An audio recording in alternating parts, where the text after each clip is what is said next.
What's up? Let's go. I'm on time. I'm in the stream. I'm in the chat. Whew. Let's go. A little short though. Huh. There we go. Yeah. Yeah.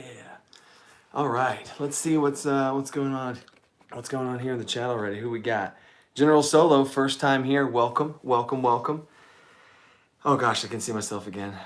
I gotta move myself off to the side. Okay, there we go. There we go. It's weird to look at myself with the stream going all at the same time. It's strange. Okay. Def Strikes here. What's up? Keeping up the good work. Thanks, man. We're at am I even? Am I centered? No, I'm not. My wife hates it when I'm not centered, so I gotta make sure I'm centered. Don't keep us waiting, because there's a giveaway. Ooh.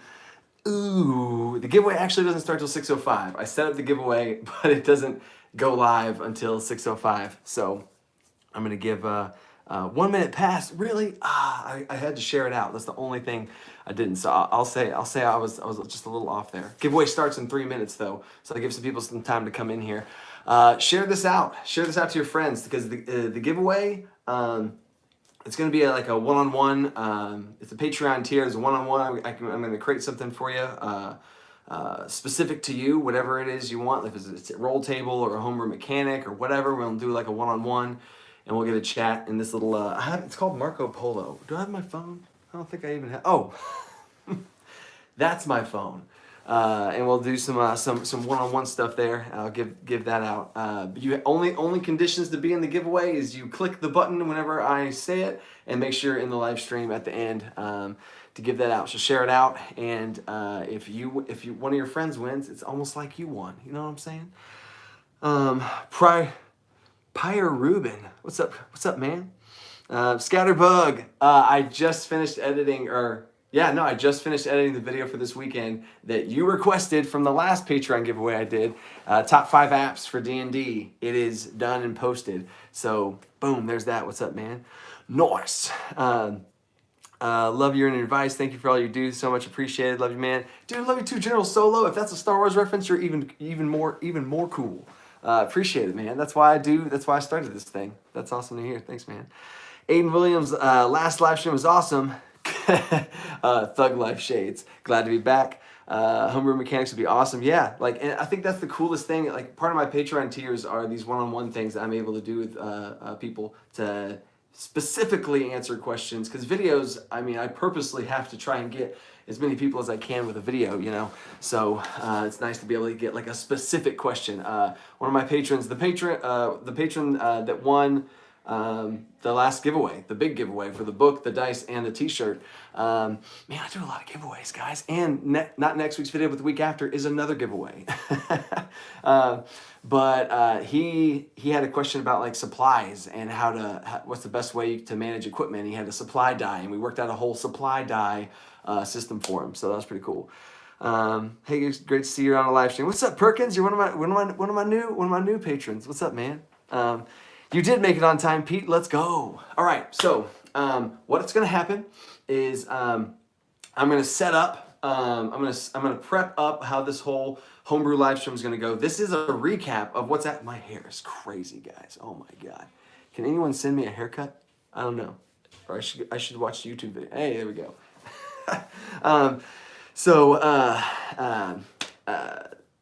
I'm going to set up how this live stream is going to work. I'm going to say what's going to happen. I'm going to recap. We had the session. If you haven't been here, we homebrewed a 2-shot into the Feywild. The players didn't know it was into the Feywild. Players, if you're here, freaking leave the stream right now. I'm going to talk about you behind your backs.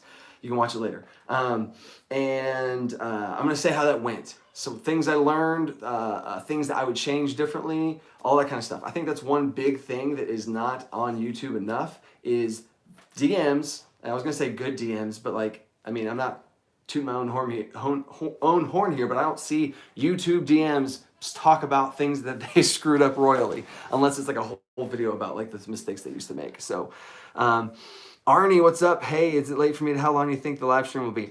It's usually about an hour. 1 hour is what I tend to do. The giveaway's over at 7 o'clock is when the giveaway ends. So that's when I'm gonna announce the winner, do all that stuff, and then close up shop. So till 7.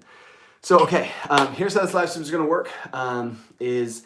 This is a Homebrew recap live stream. I do 2 different kinds of live streams. You can tell by the thumbnails what the difference is. It's either a Q&A live stream where I just answer questions and chat with you guys, or these Homebrew live streams.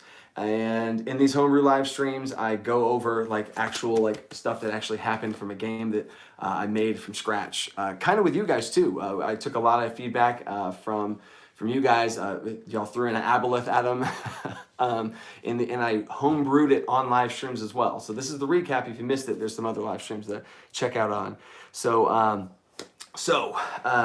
this is going to work is in this live stream, if you want to have a question answered, the only way that that's going to go down in the Homebrew live chats is with the super chat. Super chat is this little thing underneath the chat box that you can do a super chat. I've had 3 super chatters so far: Mad Madam, Combat Medic, and Taylor Gilland have been my 3 super chatters. And the real quick shout out to them is they unlocked a Patreon only live stream, because I realized I've had 3 super chatters, which is just like random stream donations in the middle of the thing, which is crazy. All 3 of the people that have done that are all patrons already. So they already support me, and then they supported me even more. So super chats where the text comes up on the screen. If any of those questions come out, I will answer those, of course.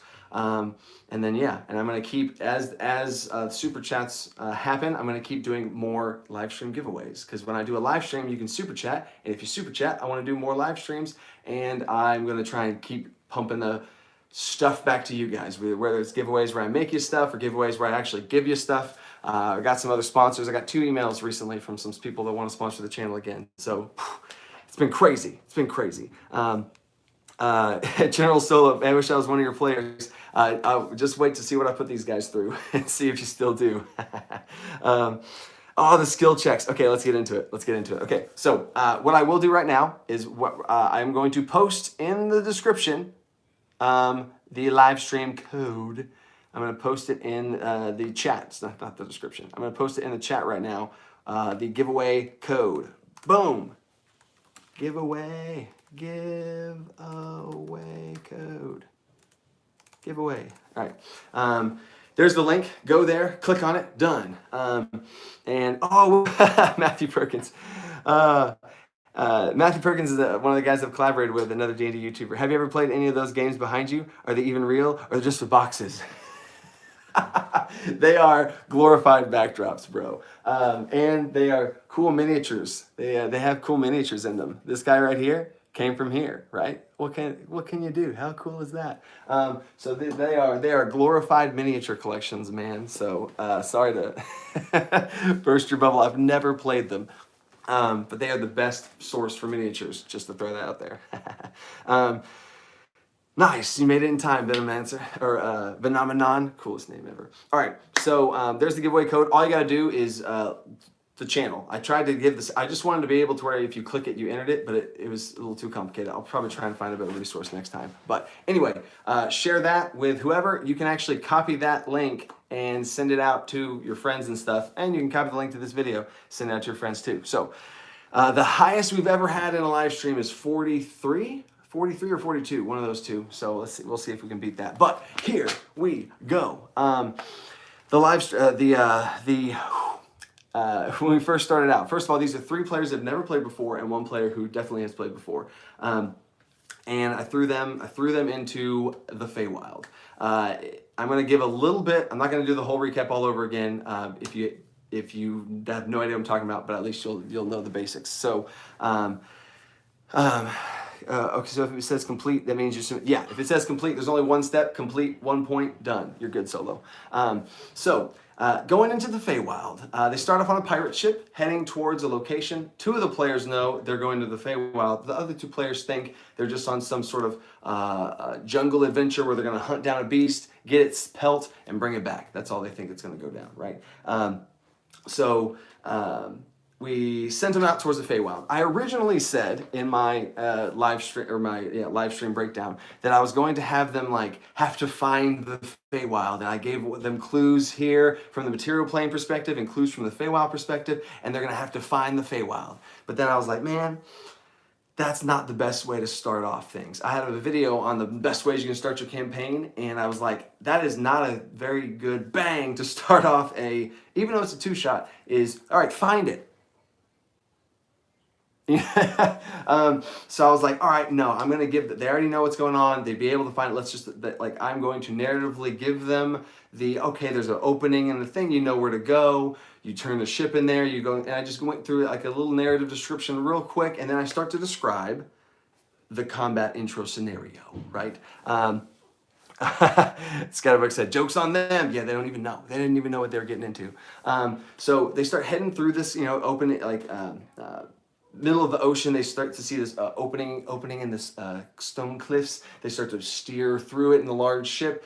They get all the way through, and off in the distance, they see a massive pirate ship. Now, I had to be very careful not to say the word Fey or Feywild or any sort of clues there, because I wanted it to be a surprise whenever they did arrive there. But I described a pirate ship in multiple colors. The wood had like mushrooms growing off the side of it of all these different greens and purples and teals and oranges. The sails themselves were massive and they had a glow to them. The cannons on the side had these like green orbs with like some like leaf flickering off the side of it. If you've ever played World of Warcraft, any druid casting a spell has these little leaves animated that fall off. That was my inspiration. So yeah, so that was kind of the description of this massive ship. And I was like, oh, so this is the cool little bait and switch narration of, oh my God, there's a pirate ship. Okay, we're gonna fight this pirate ship. Here we go. And then the captain of the ship, the pugilist, rolled he's like, can I tell if this is what's going on here? Like, does it look like they're fighting? So I gave him a check for it. And he rolled a nat 20. The first roll of the session, he nat 20'd an insight check. But it was an insight check using his intelligence, which that's a whole nother thing, of the insight versus a ship's movement, right? That's what I called, that was my my DM go-to call there was, can I tell what the ship's doing? All right, make an insight check. Like, can you tell, do you have enough to be able to navigate the movements of the ship? And then he wanted to use his intelligence modifier because that was better. I was like, that makes sense, go for it. Nat 20 anyway, so didn't, whatever. So they see the ship and they're like, oh God, okay, here we go. And then I was like, you notice though, they're not making evasive battle maneuvers towards you. They are like shooting, you see the orbs fire off into the water next to them, and they see things are crawling up onto their ship, and it seems like they're under siege. And then they're like, oh really, wait, what? And then I was like, you also notice at that point, one of the crew members yells, and then I start going into the description of their own ship also being attacked by these, they're called Shaugans. Shaugans, I don't know. They're these like reptilian, almost look like sloths somewhat, but they're like amphibious reptilian frog type creatures with like tridents and multiple arms. Yeah. Oh wait, what was that? Keep watching and follow my friend. I hope they lay out loud already. Oh, what's up? Yeah, thanks DMI Bex. Oh, Cameron F. Is Cameron F here? Cameron F. added to some of the lore of the backstories. Nice. Okay. So anyway, I'm not going to give a full-blown play-by-play because we would be here for forever. But their ship gets attacked and boarded, right? So now combat ensues. I have my little checkpoint right here. Okay. So this combat was super epic. It was massive, but then there was also some bad things about it that I learned from, right? So I'm going to go over both of those. It's pronounced Shaugan. Ah, okay, cool. Thanks, Gramain. Oh no, I can't pronounce your name. Graham. Bennett. Thanks, Bennett. I am not a good pronunciator. Okay, so some things that went great. Lots of things went great. It was super epic, big, and probably these mistakes that I made, the players might not even notice. So anyway, massive ship that I had on roll 20. There was about 4 or 5 harpooners that like their entire thing was to just drag them into the water. There was about 4 of these like caster water, like sludge mancers that would like spit and vomit up like this bileless slime on the players, and then that combined with a third enemy that was blind. It had what I call water sight, where it's blind and it would just kind of like camera around and swing around itself. But if any creature had that slime from the creature I just said, it would be able to see that thing and go after it, right? So they didn't really do anything, and as soon as somebody got the sticky stuff on them, I was like, you see the heads of all of those creatures, whoosh, go straight towards you and then jump on them. And they had this big leap thing, and then once they grappled it, they're going to drag them off into the water. So everything's being tried to be dragged off into the water, right? And then why are they trying to drag them in the water? I had electric eels in the water, and then there was this big boss guy that was riding a huge eel that was fighting them as well. And there was also these Kuatoa that were just worshiping the sky, and that's all I described them ever doing. They had 1 health, 10 armor class. They were just worshiping the sky. That's all they did. And that was the setup for everything. And then everything went crazy after that. So let me double check real quick right here. Oh, it's pronounced Graham. Okay, Graham. There we go. Gotcha. Cameron F is here. What's up? I am your shadow. What's up, man? All right, sweet. So now, the first combat roll of the fight, the monk, as brand new player, he's never done anything in D&D before. First move is I have the pirate ship here, and I just had the enemies come up at different spots. And then just so happens the place where he happened to be and the place where this Shahugan just crawled up was next to a cannon. And he's like, can I fire this cannon? And I was like, oh my God, let's go for it. I was like, you don't even have to make a roll for that. You are a pirate. You are on the crew. You know how to fire cannons. Fire that cannon, man. And that, I guess, goes to a DM tip of how bad would it have felt if I asked for a roll and it wasn't whatever arbitrarily high enough? No, you can't fire that cannon. Like, no, it just happened. Like, that was such an easy thing for him to do, fire a cannon. Boom, he fired the cannon. And then those things had pretty low health, and it's a cannon. So I just was like, bang, it just shoots it off into the distance, into the water, and it's dead. And I was like, way to start it off, let's go. And that's the coolest part, is that guy, his name's Lloyd, he's never played D&D, and he got to shoot off a reptile off a boat and kill it in the first, like, that's so awesome. That's so awesome. That's what kicked off the combat, and then the rest of things went crazy. So like the highlight reel is Monk Cannon Shot. The Pugilist, which is the veteran player, he went ham and like min-maxed the crap out of his plays. Every bonus action. He had an animal companion dog, which is part of the subclass of the Pugilist Homebrew class. And he had these crazy moves where he would grab the dog by the collar, and he had a harness around his middle of his back, and he would like circle, hammer throw, toss his dog, and they're like, oh my God, what? Like, the animal rights little people in us were like, wait, what? And I was like, no, they've done this before. The dog goes flying through the air and latches onto everything. So it was freaking sweet. What's up, Hydrant? Sexy Beast. Speaking of Beast, his dog threw in it and hucked it. He had some pretty crazy plays. And then we have the Ranger, who she went melee mode. I asked her afterwards, I was like, you didn't really use your bow. You were just like up in the stuff with your sword and stuff. She's like, yeah, I guess I'm kind of savage. I was like, let's go, sure. So I'm doing a little bit of fixing off with her abilities to make them usable on all of her melee weapons and stuff too. So hey, it's all good. The Feywild Ranger is what she's doing, and it's all good for melee. Let's rock and roll. So fastball special, Paul, nice. Furball special. Oh, DJ Widget, I'm giving you inspiration to DJ Widget. That was good. That was cool. Nice. General Solo, I want to be a player even more now. Honestly, dude, I'm working on something I'm trying to do now. Is I'm going to be doing my Patreon giveaways are going to be for live, like playing Roll20 in these little 2-shots that I'm going to kind of do. It's going to be a series. I'm going to make a series of these where I make a 2-shot. I guess the order would be I do a Patreon only giveaway to anyone on Patreon, whatever tier. They just give a Patreon giveaway. Lots of different reward tiers for all that and stuff too. And I might also include anyone who's super chatted. Anyone who's super chatted and Patreon. I don't know how I can do that. I would probably give a link to somebody, but that would be the giveaway. I'd pick 4 or 5 people, and then I would do a thing and I'd stream that game. So that'd be pretty cool. That's a plan for later. I'm honestly, I did this as like a trial run for that in the future. So heck yeah, man. I appreciate that though.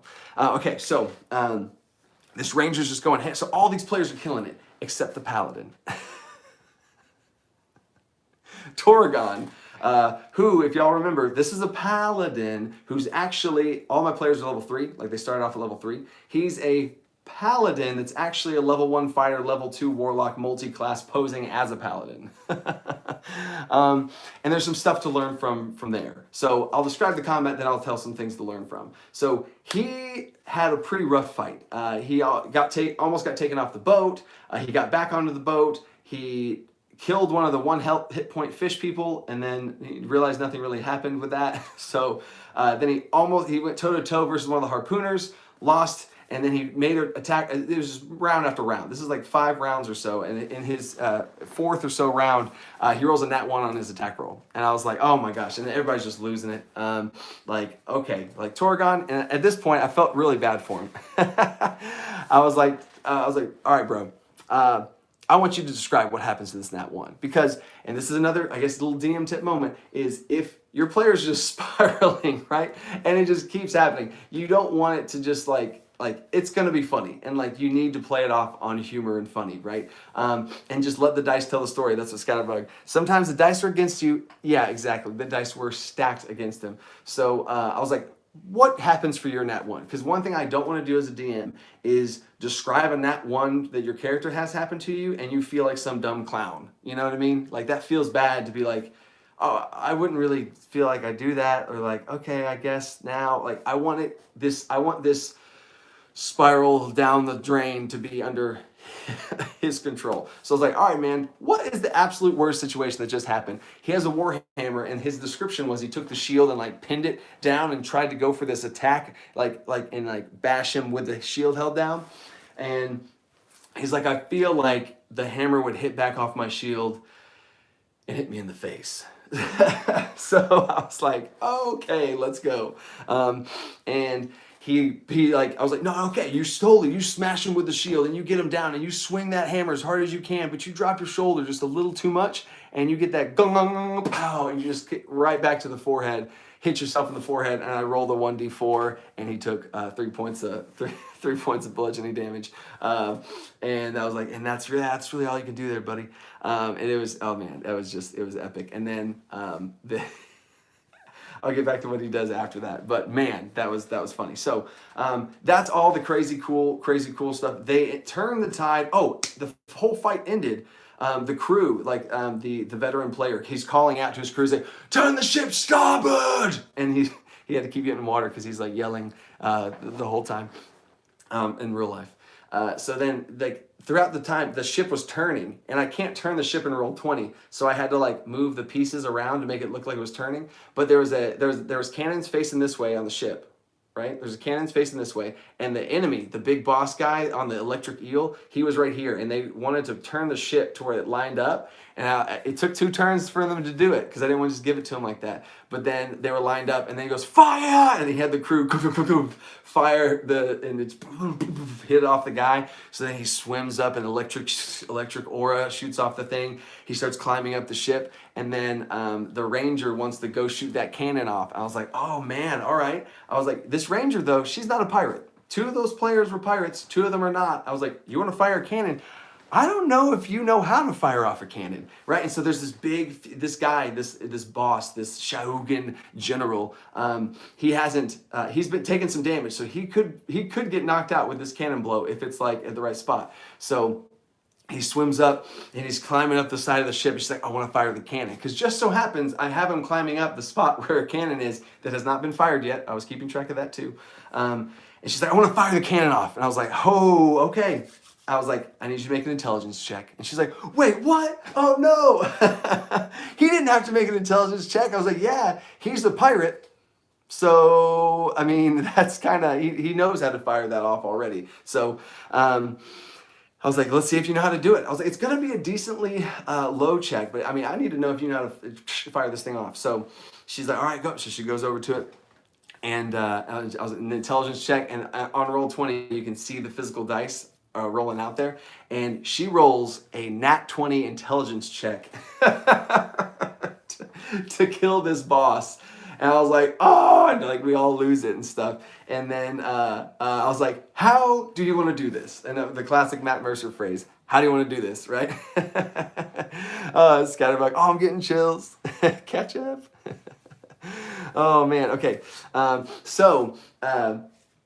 She was like, I'm trying to figure this thing out, and like I collaborated with her on the description, and basically this guy's climbing up, and she's like not able to fire it. She's like trying to figure out how to fire it, and she's a dragonborn, right? So she's a blue dragonborn, and she just has a little bit of electrical kind of shoot out onto the thing, catches it on fire, and by the time it comes up, he just gets there, boof, just launches, goes through his eel into him, launches him off, goes limp in the air, in the water.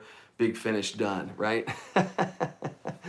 Oh man. So, Castrop has a question, but technically it's not a question, but I see the question. Larry, the DM layer. Oh. Wait, the DM layer has a live stream right now? Oh, he's going on Twitch. Oh, I didn't know that. We might do that at the end. That's a good call. Remind me about that at the end. We might go raid his stream because he's a friend of mine. Like he legitimately, we talk every week and he helps me out a whole bunch. So that'd be pretty awesome. Okay. Ketchup is Flip's nickname. Okay. Gotcha. All right. So now that was the combat. Big, huge, crazy wow. But some things to learn from it.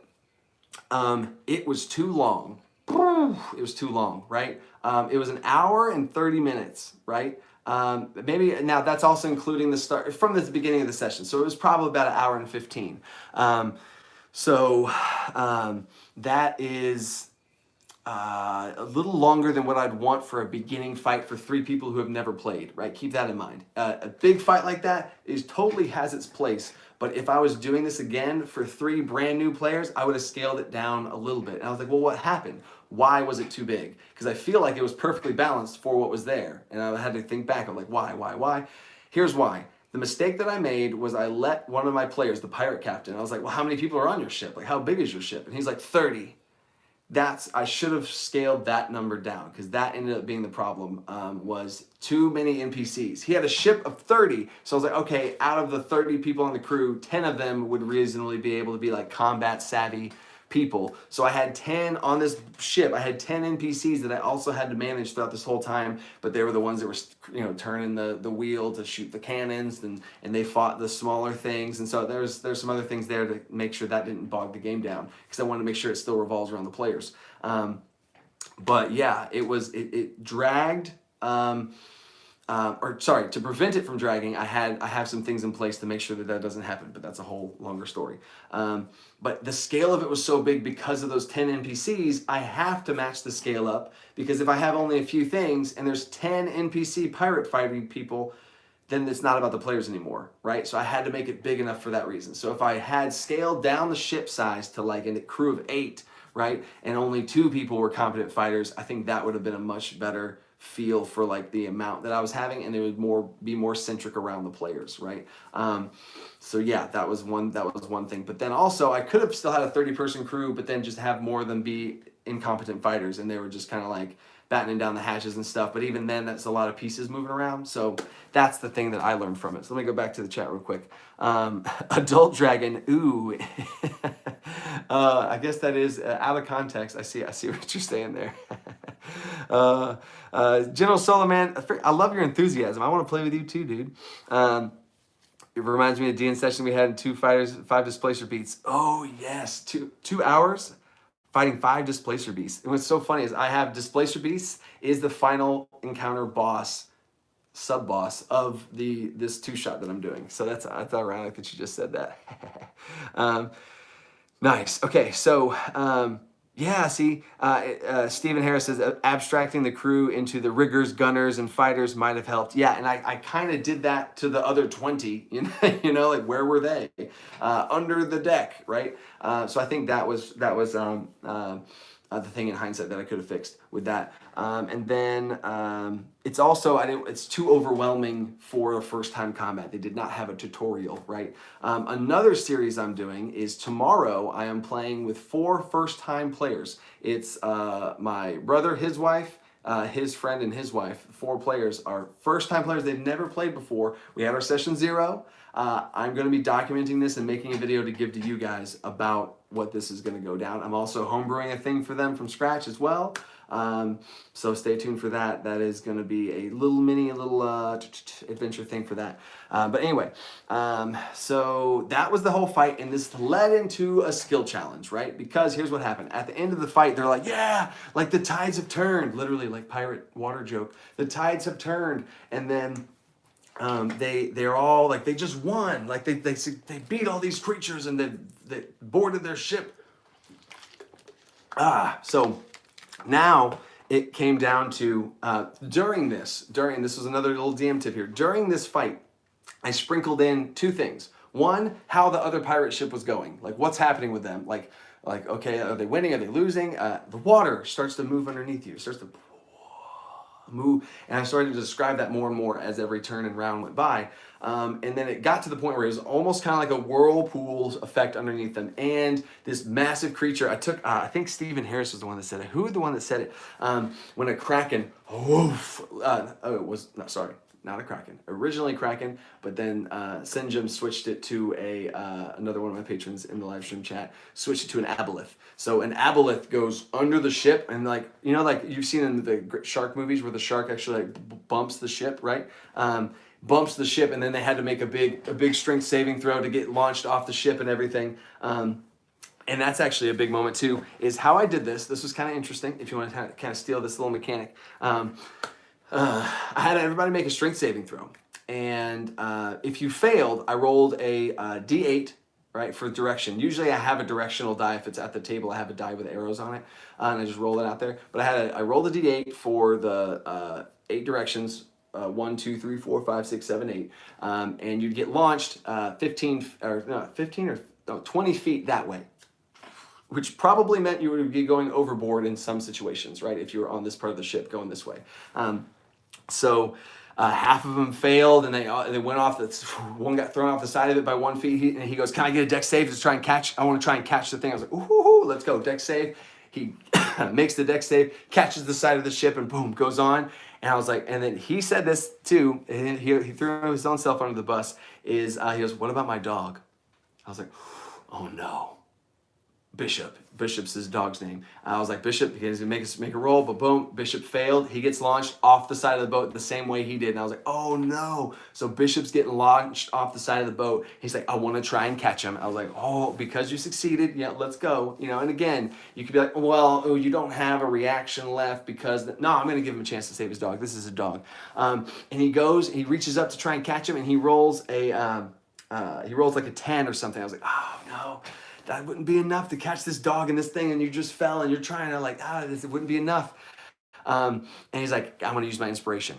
I had given him inspiration earlier in the session because it was raining, and I totally forgot about that. I know. Oh no, not the doggo. What's up, Piper?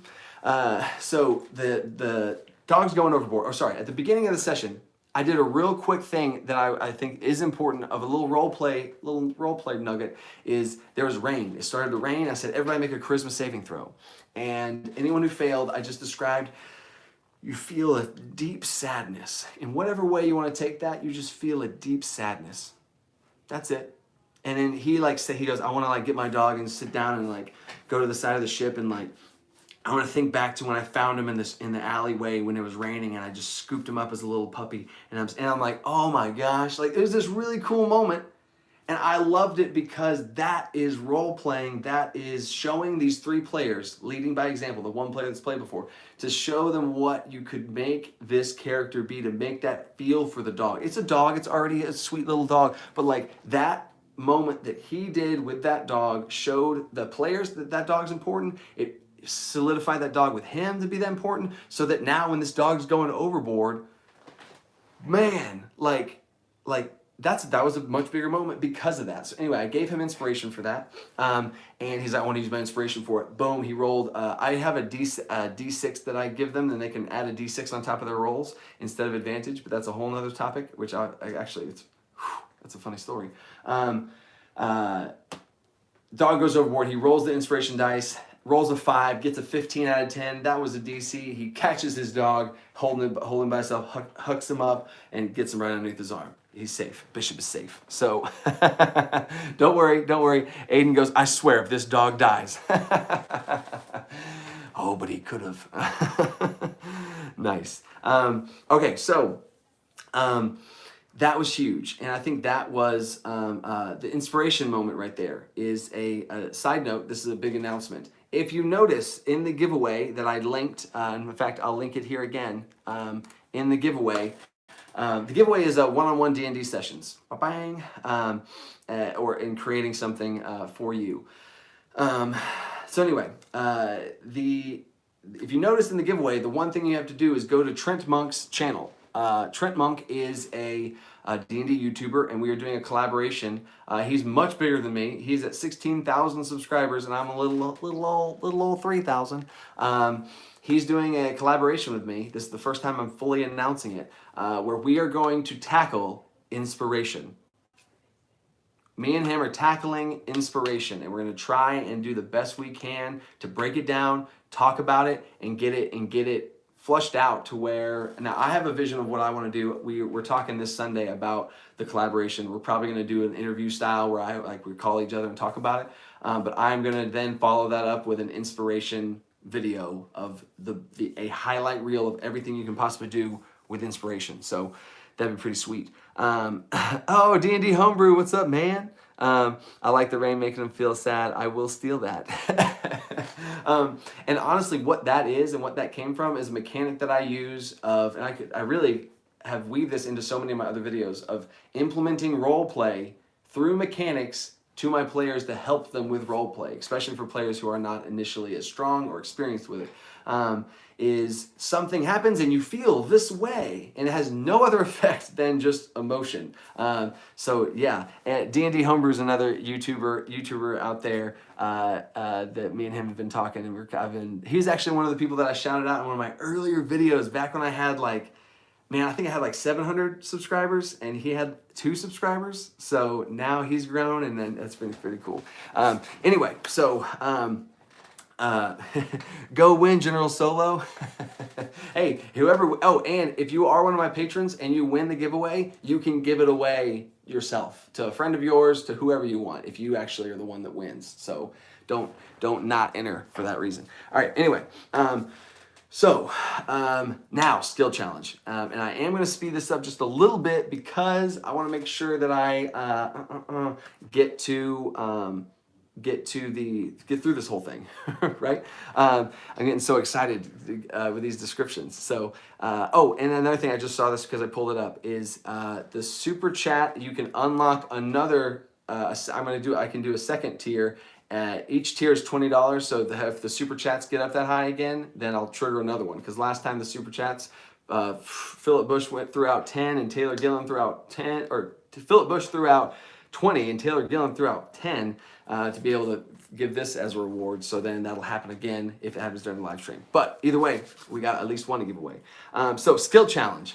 The skill challenge we talked about that I was super excited about was a pirate ship being destroyed. The aboleth tentacles rip apart the Fey ship across the thing, which all happened during combat. Again, I was describing this whirlpool building and this aboleth ripping apart this Fey ship that I didn't describe as a Fey pirate ship because I wanted it to be a surprise. Rips it apart, and then I tried to time it up to where their combat was wrapping up as it was finished wrapping,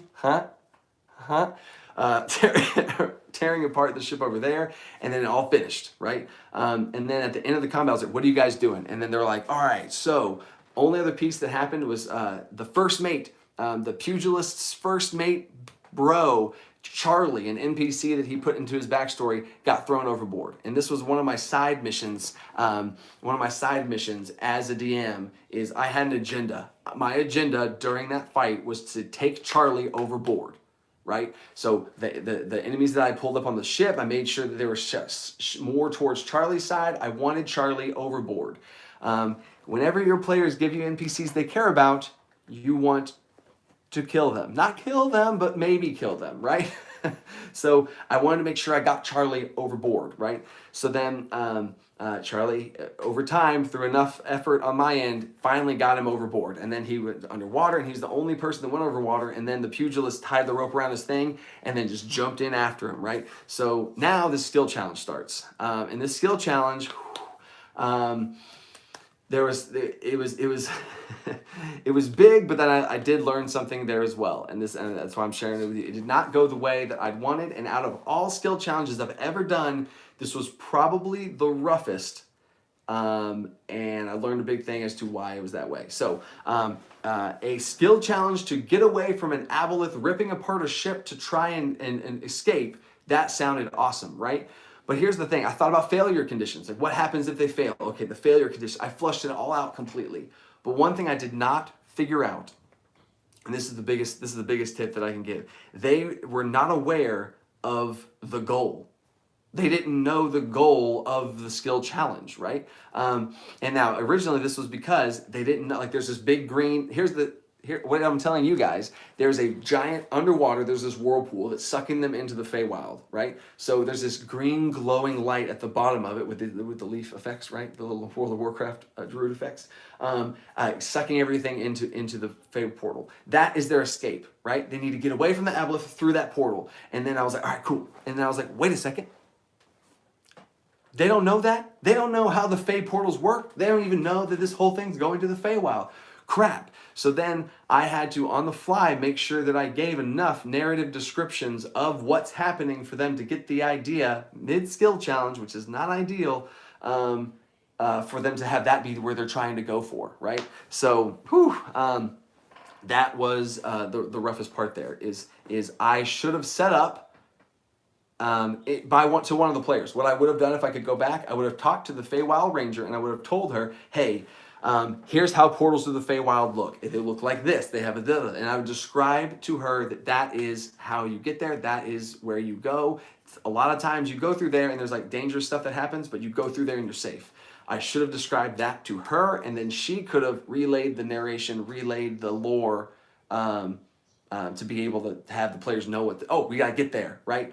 That was the biggest thing that I messed up on. But I was able to kind of save it in the moment. And again, the other players probably might not know this.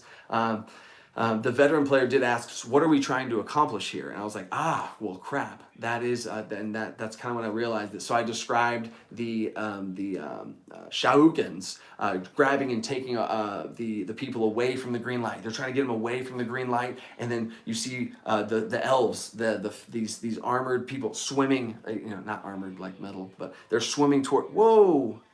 Stephen Harris with a super chat. What? Whoa, hold up. Okay, so they're swimming towards the portal and they get all the way to the bottom of the portal and you see these people swimming towards it and they disappear into it and they're swimming there and the other things are trying to take them away from that. And they're like, we need to go to the portal. And then they figured it out. Then everything was okay. Holy crap. Stephen Harris, what's up, man? Thank you. $5. They say you should kill your darlings if your DM can kill your other people's darlings instead. Oh, if you're the DM, you can kill other people's darlings instead. Ooh. Dude, that is every time I try to get my players to write, a backstory, I want them to put NPCs they care about in there for that exact reason. I appreciate the super chat, man. I appreciate the super. Hold up. I gotta write that down. Stephen Harris joins the list of super chatters. Stephen Harris. Appreciate it, man. £5. Wait, £5? Is that different? Is that a little squiggle of pounds? I don't even know what that means. That's better than $1, I think. Dude, thanks, man. I appreciate it. Okay, so that is the skill challenge. So the skill challenge, either way, for them, they just failed it massively. They rolled, I think, like an 8. 7, and I think the highest they rolled was like a 12, and the DC was 14. But I ended up raising it to 15, but it wouldn't have mattered because they just rolled super bad anyway. So they just fail right off the bat. And then I just described as the failures happen, the boat gets torn apart. They're all in the water. They're all towards the thing. And I was said the whirlpool intensifies. You get sucked down into the whirlpool. Light flashes, and then you appear on the beach coast. So yeah, that was. We're American. We don't know how pounds work. That's funny. So now they're in the Feywild. Okay, so this is now when the combat is over, the skill challenge is over, they're in the Feywild. Also one thing, the side note, as a DM, one of my players, the new players, the ranger, she said, I want to go up to this tentacle creature and I want to do my dragon's breath. And I was like, okay, time out. And I do timeout in real life during sessions when I need to say something as like a peer, or like a person to the people to people, I was like, okay, time out, hold up. You would know as a ranger hunter of prey, you would know this creature is enormous and massive and could kill you with a swat of its tentacle, and it might not even know that you did a dragon breath.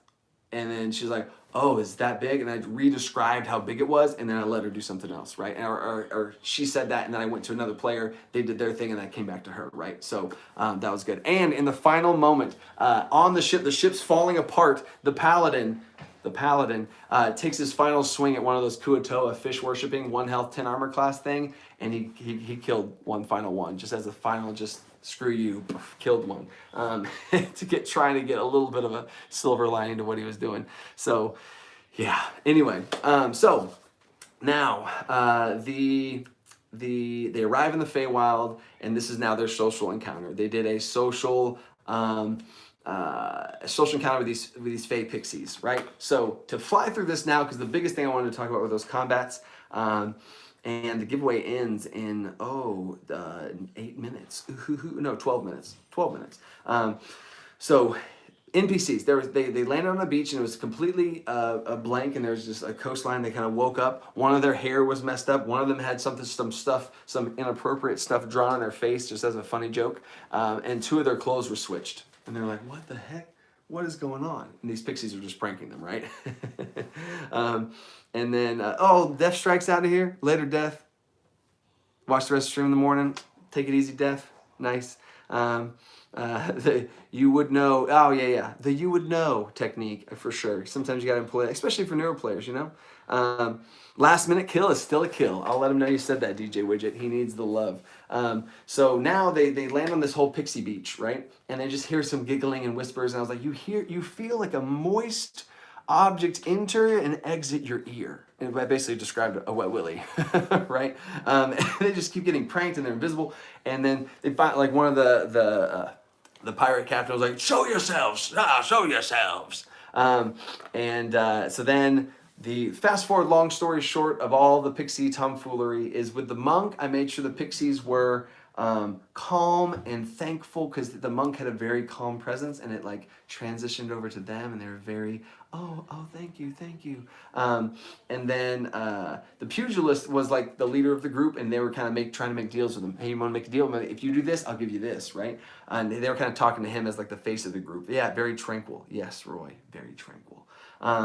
And the ranger, they said, welcome back. Hey, welcome back. How's it going? Yeah. Because the ranger, in her backstory, she's been to the Feywild back and forth. And the last time she remembers that she went to the Feywild, she came back without her friends. And she's like, wait, what happened? Because there's a wisdom saving throw made when you when you exit the Feywild, just if you didn't know, there's a wisdom saving throw. And if you fail that, you forget everything that happened while in the Feywild. Super cool thing. I love that mechanic. And that was part of her backstory. She exited and she doesn't know where her 2 friends are. So then the Fey creatures are like, oh, hey, you're back. Where are your friends? Oh, are you here to swap out your friends for these people? And then they're like, whoa, human trafficking. Wait, what? And so then I got the players to talk to each other by throwing one of them under the bus, right? So another DM tip there is I try to bait my players into talking with each other by giving them some backstories and then throwing them under the bus, to where I throw part of their backstory under the bus out into the open for them to talk about, right? So like human trafficking, wait, what's going on here? So then they start talking about that. All the meanwhile, all the pixies hate Torgon.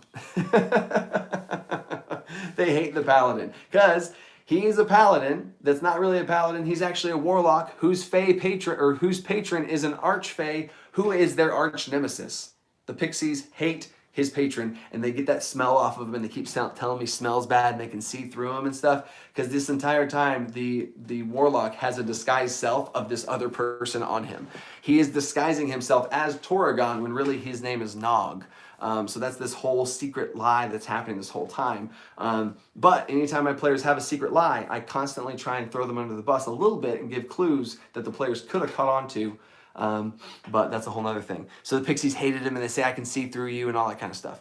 And then, there was a time where one of the players grabbed Torrigon and pulled him back, and I was like, you notice, I sent him a whisper, I was like, you notice whenever you grab him, your hands actually go through part of his armor, and like, it's almost like weird, but then you grab something and pull it back. So there's this weird, like it went through, I don't know, it looked weird. And I just described it very quick and vague like that. So anyway, DC said my name. It's like I matter, says Scatterbug. Hey dude, you want a giveaway, Scatterbug? I'm gonna be saying Scatterbug's name a lot, Scatterbug. Get out of here, Scatterbug. Okay, so they hated the paladin, so he was just kept getting crapped on. But now a really cool thing happened. This is one of my favorite moments. Is the two people? Remember I told you at the beginning the two players knew about the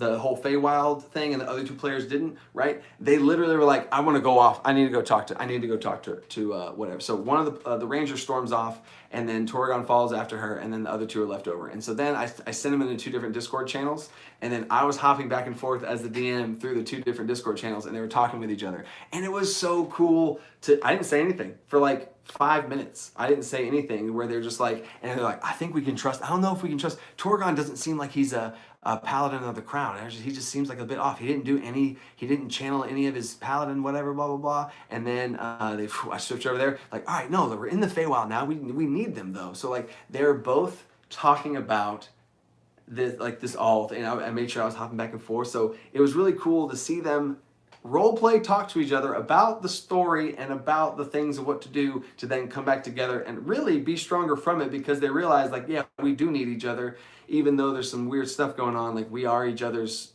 only way out, right? You can't see me if I can't see you, pixies. It was really fun to role play the pixies too. That was really fun. Then they give the mission, the pixies give the players the mission to go prank the Lady in the Woods. The Lady in the Woods is an archfey hag who's the patron of the warlock who's posing as a paladin, who told him his pact, which the player is not aware of what his pact was, because again, when he left the Feywild, he forgot. His pact is to bring people to her to hunt. Like, if you've heard of the Most Dangerous Game, the entire thing is this witch is wanting, or this hag is wanting to bring people here for her Fomorian to hunt and practice let him hunt and play. So that's the whole deal. And the pixies want them to prank the hag and steal her blue stone, which is a mist stone. Anyway. So they have their mission now. They head off into the woods, and they're on their way. And then. The only thing I left off is Torrigon just keeps getting pranked. His mace got stolen, and he failed to roll to try and catch it back, and it got put up in the trees. He got his hands stuck on a jar that was floating in the air that he couldn't move his hands off of, and then they pantsed him. It was a rough spot for him. Man. What's up, Corey? Solo says, poor unfortunate soul. Yeah, it was rough. It was rough for Torrigon. And he just kept getting pranked. So, and then they go into the forest. And now I described, these weird Fey forest effects to give them the kind of the feel of the immersion of being in the Feywild. And then they had the river puzzle. There's a rushing rapids of river about 50 feet long, because I knew one of the players is a monk, Step of the Wind. You can triple your jump distance. And another player has a combo with another player to triple their jump distance. and one of the rangers has the spell jump that triples your jump, or doubles your jump distance? Doubles your jump distance. So I needed to make sure they was outside of that to where they couldn't just be like, I jump, and then they jump across, you know. I wanted to give it 10 feet more to where they have to come up with something and then they can do that. But what's funny is none of the players realized they had any jumping capabilities. I gave a homebrew mechanic of a jumping throw where the pugilist could sit here and then chunk somebody over. I gave him that ability for this reason. And I gave the ranger, she chose jump, which I think is awesome. And then the monk, the monk has step of the wind, right? So I was like, I need to make a challenge where they need to jump over something, a rapid river. And in the Feywild, whenever jump is triple, okay, cool. I thought it was, and I hoped it was, which makes it even better. So I wanted to put a thing where they could jump over. And also in the Feywild, Fey creatures' powers get nullified and muted when they're under rushing water, right? So I was like, I can show them that mechanic here. Maybe somebody, okay. So if Fey power is suppressed while underwater, that is part of the whole thing here as another part of my lore that can be explained through actions. I had one of my patrons ask me how to explain his lore of his game better and not just need to talk so much. He has so much lore, but he doesn't want to exposition and talk for so long. So I explained, do it through your game. I don't want to go on this long diatribe talk about like, oh, the water, here's the weaknesses of the Fae. But I want to show them the weaknesses of the Fae, and they'll realize like, oh, if we're underwater, and they experience it, and then that curiosity of learning more about the Fae might hook them, you know, and then they're like, what else, you know? So anyway, here we go. A bunch of little comments here. Jump triples, okay, yeah, just double checking, nice, love it. Kicked a friend in the face by accident. That was in real life. What? Kicked a friend? What? Why are you kicking people? Why are you kicking people? Scatterbug? The best math. I teach math just about the same.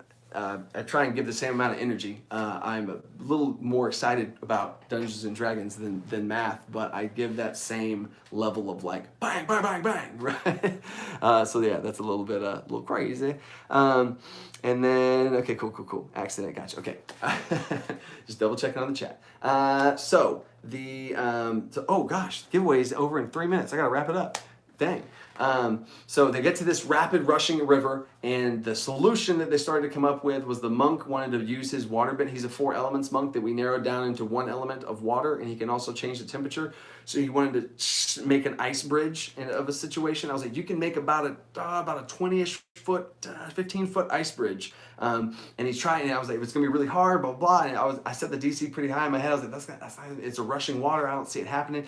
But then the Dragonborn, who has an ice breath, we gave her a duality breath. That's a whole other thing. It was like lightning or ice is what she could do as the blue, but that's part of her backstory. It's a longer story. So she like ice breathed it out there and like helped him, and they collaborated together. I gave him advantage, and then they nice, got it. Super cool, love that moment. So now there's the ice bridge, and then the pugilist pushed Torgon out into the ice bridge, made him make a dexterity saving throw. He falls into the river, starts being taken down the river. I was like, oh my God, Torgon, no, not again. And then Torgon's just getting taken down the river. But here's what happened. I gave them a clue about the river, and it degrades and stuff like that. And the clue was meant for the river degrading, as in it degrades Fey power. So when Torgon goes in there, Torgon has a disguised self on his entire body. So whenever he goes in the water and the rushing water is over him, his patron is a Fey. His powers are linked to Fey. Therefore, my homebrew DM decision, his powers drop while under rushing water. So his disguised self drops, and he goes to, I was like, you see his face, and he has the longer nose. His skin's different and darker, and kind of, now his hair's long and black and kind of greasy looking. And they're like, oh God, get him out of there. That's really what he actually looks like. They're actually, for the first time, actually seeing Nog instead of him posing as Torgon. They pull him out of the water, they throw a rope, they get some stuff on, they pull him out of the water, and he comes back to normal. And they're like, oh man, this river's dangerous, okay. And when really, it's fine. It's just water. But nobody else went into the water, so they don't actually know that.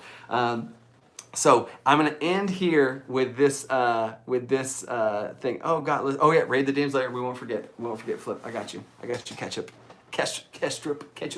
Um, so the end of this river puzzle, and that's where we'll end. That's where we'll end the stream, and I'll do the giveaway because it ends in 10 seconds. What?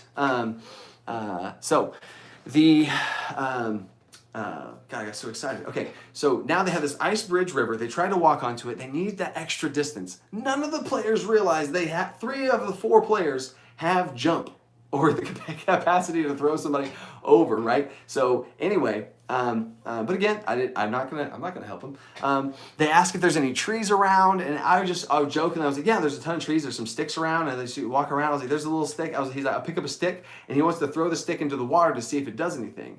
And then he throws a stick into the water, or he picks up a stick, and I just as a joke in the Feywild, I was like, hi, what's your name? Haha. And I did like a little Mickey Mouse, a little Mickey Mouse, but like a little softer Mickey Mouse. And then so there's this little stick. I was like, you see these little wood eyebrows that are tilting and the little crook nose, and it's a little stick. He's like, hello, and then he's like, no, I'm not going to throw this one. Is there another stick that doesn't talk? So then he throws it in there. The stick's fine. It doesn't like erode or whatever. So because they were kind of confused about why the paladin went that way. And then he's like, can you grow? So they ended up talking to this random stick. And they're like, can you grow if you put you into the water? And so they stick him in the ground, and he starts growing into a longer tree. And then they pull him out, and then they use him. They try to use him as to fill the gap across the bridge. I was like, what is happening? This is crazy. But this is the coolest part is I had no idea. I knew that this puzzle was solvable, but I had no idea how they were going to do it. And they did it by finding a random stick NPC that I just made up for no reason, just to be funny. And then they actually kept going with it. And then when your players latch onto stuff, go with it with them. And so then the stick, and they put it in the ground, and it grows to be like 15 feet tall. And they're like, oh, wow. So then they try to put it in the water, and then he goes in the water, and then he starts getting taken out of the thing, and he fails to throw, so then they have to get him back out. And they're like, dang it. So nothing's working, right? So then they wanted to ask a tree, and then the long story short here, because I'm running out of time. The long story short here is they went and found a larger tree that was like, you must take him with you. And like the tree said, if you take his son with you, which was the stick that they found, then he will help you across the river. So the end solution, because you don't want a puzzle to turn south. You don't want a puzzle that's fun and they make an ice bridge and then Paladin falls in and then, oh no, they save him and then they find a little stick NPC. Like don't get too stuck in forcing them. They must solve this problem. I've put a challenge in front of them. They must solve it or they lose. Haha. Like, where are they at? What's the most fun? What's the situation? So this tree, they made a bargain with this tree that if they took Sticky with them, they called him Sticky, was the tree stick's name. It's Sticky. If you take him with you, I will take you across the river. So the tree picks them all up, walks them across the river, sets them down. Now, for myself, I hate that they didn't use the ice bridge that they made and the stick. If they got the ice bridge and then used the stick at the end of the ice bridge, they could have, but like none of that matters because they had fun and they got a new NPC friend along the way. Now Sticky, who they love Sticky now, and it gives me another NPC for me to maybe kill. Like Stephen Harris says, another darling for me to,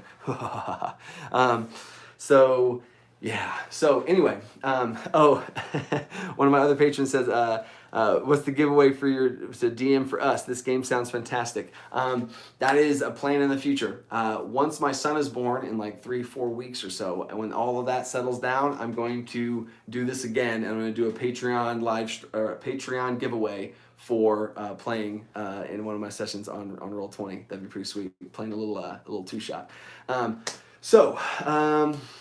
Finishing that up, that's how they beat the challenge. But they beat the challenge in a fun way that, yes, did they talk to a tree NPC and just get carried across? Yes, but it's in the Feywild. It felt like the Feywild. It was fun. It was funny. They got an NPC out of it, and they had a little lore exploration with the water and the Torgon.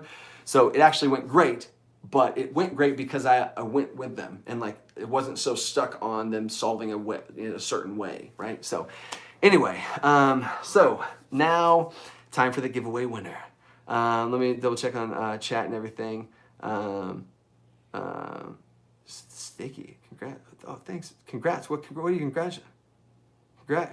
Congrats? Who are people congratulating me for? Good, Philip. There's a mega thread. There's tons of good stuff to help.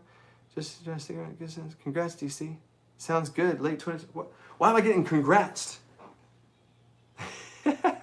Oh, the baby. Yes.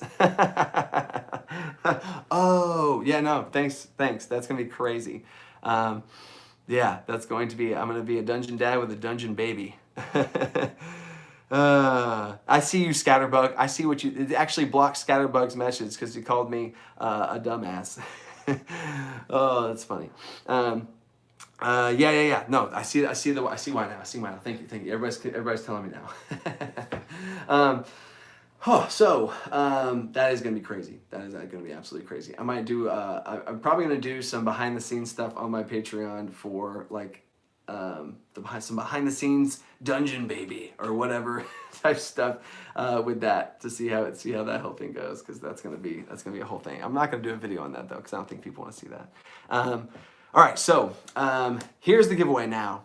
View giveaway. Wait, manage giveaway. It says winner to be determined. Yeah, no crap. There we go. Pick the winner. Woohoo! We have, how many people we got in here?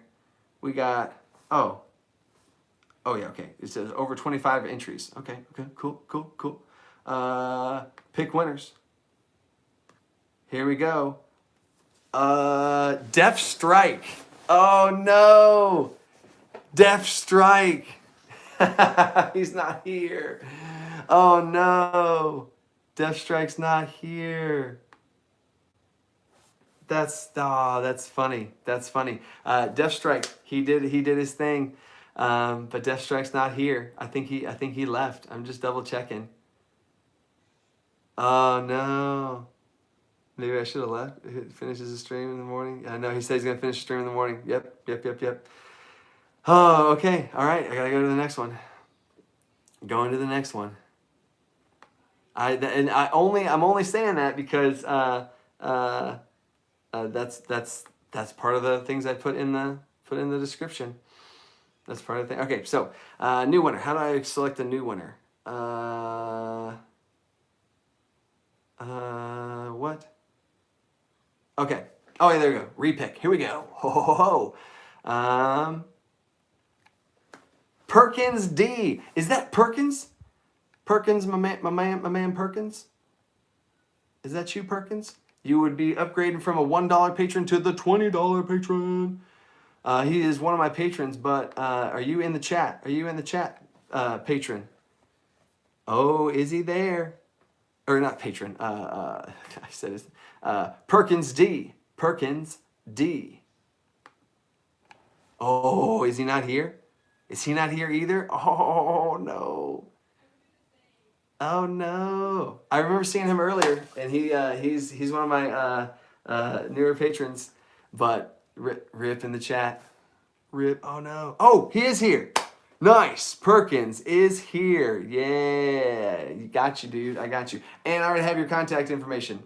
I already have your contact information from Patreon, so you're good to go, man. That is awesome.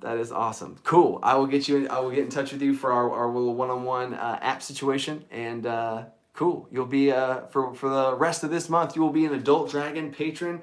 You get a vote on all videos that I make. I'm going to be doing a vote next week that you'll be a part of for what video I make next. Next week's video, or I guess this weekend's video, is top 5 apps for D&D. The week after that is a giveaway, a Crimson Tome blood-themed subclass spells and monsters giveaway. I'm doing a review over it. And then I'm doing another video after that on how to set DCs, Dungeon Coach, how to set difficulty classes. And then the inspiration thing with Trent Monk is coming up as well. So that's going to be coming down the pipe. Heck yeah. Cooking D&D appetizers with Dungeon Coach. I don't know if that would be a part of the anything someone would want. So that is how that works. Thank you again, Stephen Harris, for freaking the super chat. I appreciate it. I appreciate you. You're on the list. I think I'm gonna try and do something for super chatters. I don't know if I'm allowed to because of like giveaway rules and stuff. But anyone who's super chatted, I want to try and do something for them. And you're another one of my patrons also. So I'm going to be doing a Patreon only live stream. I'm going to do it once a month. I haven't started doing it yet, but this is my new thing I'm doing. It's going to be a Patreon only live stream that I'm going to start doing for all patrons at first. And then I'm going to see kind of what it looks like. Another thing that the Luke Hart on the DM Layer does that I got from him is, or an idea that I got from him is a Zoom chat with his patrons once a month. So like we'd all get together on Zoom and we could all like have our screens and just kind of hang out. That'd be kind of cool too. So I'm gonna try and think about that. But okay, Philip or catch up. Here's what we're gonna do. We're gonna raid. We are all 31 of us, including myself, are gonna go raid Luke Hart's Twitch. Okay. Now, don't be rude. Don't be mean. Don't say anything bad. We're just gonna raid him, give him some love, respect, and see what he says over there. So that's it. That's the live stream. I did all the giveaway stuff. Thanks to all the super chatters. And how do I link the Twitch here? Let me. I'm gonna get on Twitch. I'm gonna try and. Oh no. I'm on his Discord. He links it on his Discord. Oh, yeah, I have a notification. Videos and streams. Oh, here's a stream. Okay. I'm going to link it in the chat for you guys. Wait, what? It says the stream begins in 5 minutes. What? Oh, that's old. That's old. Stand by. Oh, it's not up to date. Okay, there it is. All right, Twitch. There it is. All right, I'm going to link it. In. Dr. X. Oh yeah, it's loud. That is exactly what it is. Your dad wants a grown-up toy. Like, that's exactly what it is. 3D printer is a toy for, it's like an adult Boom. toy. So Glenn's General Solo wins the next giveaway. Super chat, depending on the super chat. Oh, Arnie, speaking of super chats, hold up. Toys that grown-ups buy. What the heck?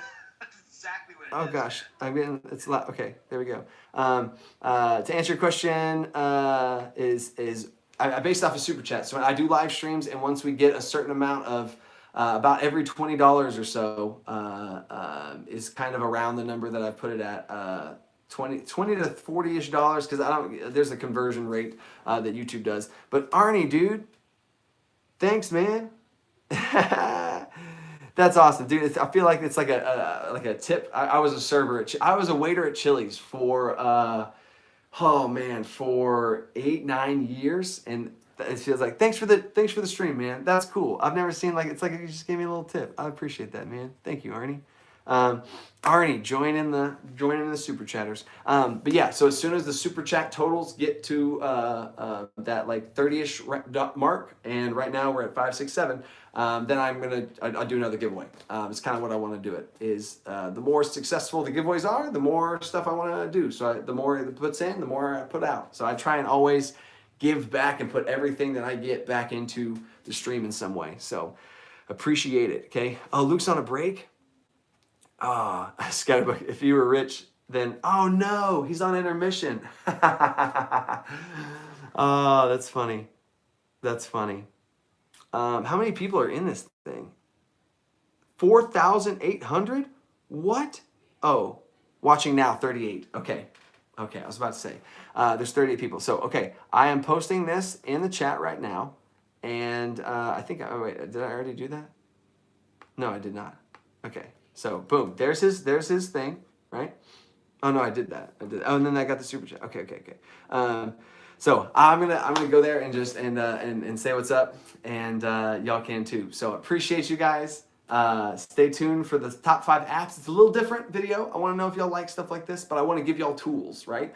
I want to give you tools with homebrews. I want to give you tools with like actual apps. I was gonna use my phone, but I'm filming this on my phone. So have a good night, guys. See y'all next time. I'll see if I can become a dude. General Solo, I appreciate you, man. I want you to be a part of the little community because you got good energy. Make sure you're on Discord, man. Get on our Discord. Any of my videos, go to the description of any of my videos and make sure you're on Discord. I feel like I've seen your name before, so I feel like you are. we have seriously the best little community there. So anyway, I'm gonna jump over to Luke Hart's Twitch stream, and I'll see you guys next time. Stay creative. Think outside that box. Later. Oh. The awkward in-stream button mode.